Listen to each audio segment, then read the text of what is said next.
ಓಂ ಶ್ರೀ ಗುರು ಬುದ್ಧ ಬಸವ ಅಂಬೇಡ್ಕರ ಹರಳಯ್ಯ ನಮಃ.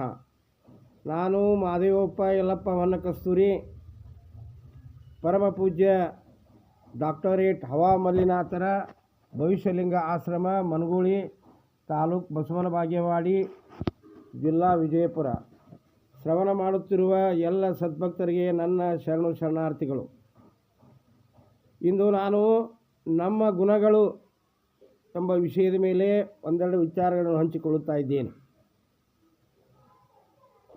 ನಮ್ಮ ಗುಣ ಎಂಥದ್ದು, ಯಾವ ಬಗೆಯದ್ದು ಎಂಬುದನ್ನು ನಾವು ಆತ್ಮಾವಲೋಕನ ಮಾಡಿಕೊಳ್ಳಬೇಕು, ಆತ್ಮ ಪರಿಶೋಧನೆ ಮಾಡಬೇಕು. ಅದರಿಂದ ನಮಗೆ ಆತ್ಮಜ್ಞಾನ ಬರುತ್ತದೆ.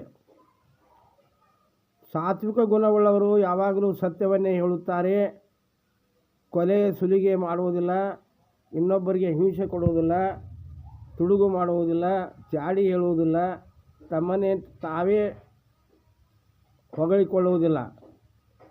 ನಾನು ಎಂಬುದರ ಬದಲಾಗಿ ನಾವು ಎಂಬ ಶಬ್ದ ಅವರಲ್ಲಿ ಇರುತ್ತದೆ. ಯಾವಾಗಲೂ ಜಪ ತಪ ಶಿವನ ಜ್ಞಾನದಲ್ಲಿ ಶಿವನ ನಾಮಸ್ಮರಣೆ ಮಾಡುತ್ತಾ ಶಿವಪೂಜೆ ಮಾಡುತ್ತಾ ಇರುತ್ತಾರೆ.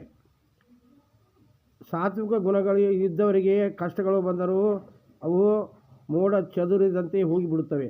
ಯಾಕಂದರೆ ಅವರು ಆ ಭಗವಂತನನ್ನೇ ನಂಬಿರುತ್ತಾರೆ. ಇನ್ನು ರಜೋಗುಣವುಳ್ಳವರು ಗರಿಷ್ಠರಾಗಿರುತ್ತಾರೆ. ನಾನು, ನನ್ನದು, ಅಧಿಕಾರ, ಸಂಪತ್ತು, ಮೋಹ, ವ್ಯಾಮೋಹ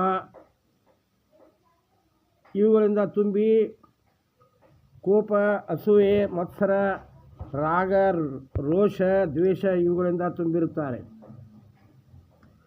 ಇನ್ನು ತಾಮಸ ಗುಣವುಳ್ಳವರು ಅಜ್ಞಾನದಲ್ಲಿ ತಮ್ಮ ಜೀವನ ಸಾಗಿಸುತ್ತಾರೆ.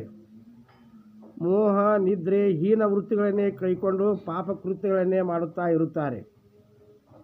ಯಾವಾಗಲೂ ಅವರು ಪರರಿಗೆ ನಿಂದೆ ಮಾಡುವುದು, ಪರಹಿಂಸೆ ಕೊಡುವುದು ಅವರ ಗುಣವಾಗಿರುತ್ತದೆ. ಆದ್ದರಿಂದ ಸಾತ್ವಿಕ ಗುಣವುಳ್ಳವರು, ರಜೋಗುಣವುಳ್ಳವರು, ತಾಮಸ ಗುಣವುಳ್ಳವರು ನಾವು ಎಂಬುದನ್ನು ನಾವು ನಮ್ಮಷ್ಟಕ್ಕೆ ನಾವೇ ಪರೀಕ್ಷಿಸಿಕೊಳ್ಳಬೇಕು. ಸಾತ್ವಿಕ ಗುಣವುಳ್ಳವರು ತಾವು ದುಡಿದು ತಿಂದು ತಮ್ಮ ತೋಳ್ಬಲಕ್ಕೆ ಅವರು ಮೆಚ್ಚಿಕೊಂಡು ಕಾಯಕ ಮಾಡುತ್ತಾ ಬಿಸಿ ಊಟವನ್ನೇ ಮಾಡುತ್ತಾರೆ. ಇನ್ನು ರಜೋಗುಣವುಳ್ಳವರು ತಂದೆ ತಾಯಿಗಳ ಮೇಲೆ ಅವಲಂಬಿತರಾಗಿ ತಂದೆ ಗಳಿಸಿದ ಹಣದಲ್ಲೇ ತಿಂದು ಓಲಾಡಿ ಆರಾಮಾಗಿರುತ್ತಾರೆ. ಇನ್ನು ಅಂದರೆ ಹಳಸಿದ ಅನ್ನವನ್ನು ತಿನ್ನುವರು. ಅವರು ಯಾವಾಗಲೂ ತಾವು ದುಡಿಯದೆ, ದುಃಖ ಪಡೆಯದೆ ಇನ್ನೊಬ್ಬರ ಮೇಲೆ ಅವಲಂಬಿತರಾಗಿರುತ್ತಾರೆ. ಹೀಗೆ ನಮ್ಮಷ್ಟಕ್ಕೆ ನಾವೇ ಪರೀಕ್ಷಿಸಿಕೊಳ್ಬೇಕು. ನಾವು ತಿನ್ನುವ ಆಹಾರ ಬಿಸಿ ಆಹಾರವೋ ಅಥವಾ ಆರಿದ ಆಹಾರವೋ ಅಥವಾ ಹಳಸಿದ ಅನ್ನವೋ ಎಂಬುದನ್ನು ವಿಚಾರಿಸಬೇಕು. ಅಂದರೆ ನಮ್ಮ ತ್ರಿಕರಣಗಳು ಮನಸ್ಸು, ಮಾತು, ಶರೀರ, ತ್ರಿಕರಣಗಳು ಮನಸ್ಸು, ಮಾತು, ಶರೀರ ಇವುಗಳು ಪವಿತ್ರವಾದಾಗ ನಾವು ಸಾತ್ವಿಕ ಗುಣವನ್ನು ಹೊಂದುತ್ತೇವೆ, ಸಜ್ಜನರಾಗಿ ಬಾಳುತ್ತೇವೆ. ಸಮಾಜದಲ್ಲಿ ನಮಗೆ ಒಂದು ವ್ಯಕ್ತಿತ್ವ, ಬೆಲೆ ಇರುತ್ತದೆ. ಅದು ಶಿವನ ಮೆಚ್ಚುಗೆಗೂ ಪಾತ್ರವಾಗುತ್ತದೆ. ಅದಕ್ಕಾಗಿ ನಾವು ಪರಿಶುದ್ಧತೆಯಿಂದ ಇರುವುದನ್ನು ಕಲಿಯಬೇಕು.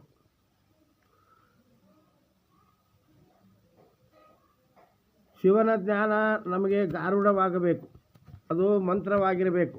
ಶಿವನಾಮ ಸ್ಮರಣೆಯೇ ಎಲ್ಲದಕ್ಕೂ ಪರಿಹಾರ, ಸರ್ವ ರುಜಾಪಹಾರಿ ಎಂದು ಗೊತ್ತಿರಬೇಕು. ತಂದೆ ತಾಯಿಗಳು ನಮಗೆ ಜಗತ್ತನ್ನು ತೋರಿಸಿದರೆ, ಗುರುಗಳು ನಮಗೆ ನಮ್ಮ ಜೀವನವನ್ನು ಎತ್ತರಕ್ಕೆ ಒಯ್ಯುತ್ತಾರೆ. ತಂದೆ ತಾಯಿಗಳನ್ನು ಆಯ್ಕೆ ಮಾಡಿಕೊಳ್ಳುವುದು ನಮ್ಮ ಕೈಯಲ್ಲಿ ಇಲ್ಲವಾದರೂ ಸಹಿತ ಗುರುವಿನ ಆಯ್ಕೆ ನಮ್ಮ ಕೈಯಲ್ಲಿ ಇರುತ್ತದೆ ಎಂದು ಮನಗಾಣಬೇಕು, ಅದು ಗೊತ್ತಿರಬೇಕು. ಹೀಗೆ ಗುರುವಿನ ಕರುಣೆ ಒಮ್ಮೆ ಆದರೆ ಸರಿಯಾದ ಜ್ಞಾನ, ಸರಿಯಾದ ಮಾರ್ಗ ಹಿಡಿಯುತ್ತೇವೆ. ಗುರುವಿನ ಕರುಣೆ ಅನುಗ್ರಹ ಇಲ್ಲದಿದ್ದರೆ ನಾವು ಕೆಟ್ಟ ದಾರಿ ಬಿಟ್ಟು ಕೆಟ್ಟ ದಾರಿಯನ್ನು ಬಿಡುವುದಿಲ್ಲ. ಗುರುವಿನ ಕರುಣೆ ಇಲ್ಲದಿದ್ದರೆ ನಾವು ಒಳ್ಳೆಯ ದಾರಿ ಹಿಡಿಯುವುದಿಲ್ಲ. ಅಡವಿ ಹಾದಿಯನ್ನೇ ನಾವು ತುಳಿಯಬೇಕಾಗುತ್ತದೆ. ಆದ್ದರಿಂದ ದೀಕ್ಷಾಗುರು, ಶಿಕ್ಷಾಗುರು, ರಕ್ಷಾಗುರು ನಮ್ಮ ಮಂತ್ರವಾಗಬೇಕು. ಗುರುವಿನಲ್ಲಿ ಒಂದು ಗುರುತ್ವಾಕರ್ಷಣ ಶಕ್ತಿ ಇರುತ್ತದೆ. ಆ ಗುರುವಿನಲ್ಲಿ ಗುರುವೇ ಶಿವ ಎನ್ನುವ ಭಾವನೆ ನಮ್ಮಲ್ಲಿ ಬಂದಾಗ ಗುರುವಿನ ಮಾರ್ಗದರ್ಶನ ನಮ್ಮ ಗುರಿಯನ್ನು ತಲುಪುತ್ತದೆ. ಮುಂದೆ ಗುರಿ ಹಿಂದೆ ಗುರು ಎನ್ನುವಂತೆ ಗುರು ನಮ್ಮನ್ನು, ನಮ್ಮ ವ್ಯಕ್ತಿತ್ವವನ್ನು ರೂಪಿಸಿ ಸುಂದರ ಮೂರ್ತಿಯನ್ನಾಗಿ ಮಾಡುತ್ತಾನೆ.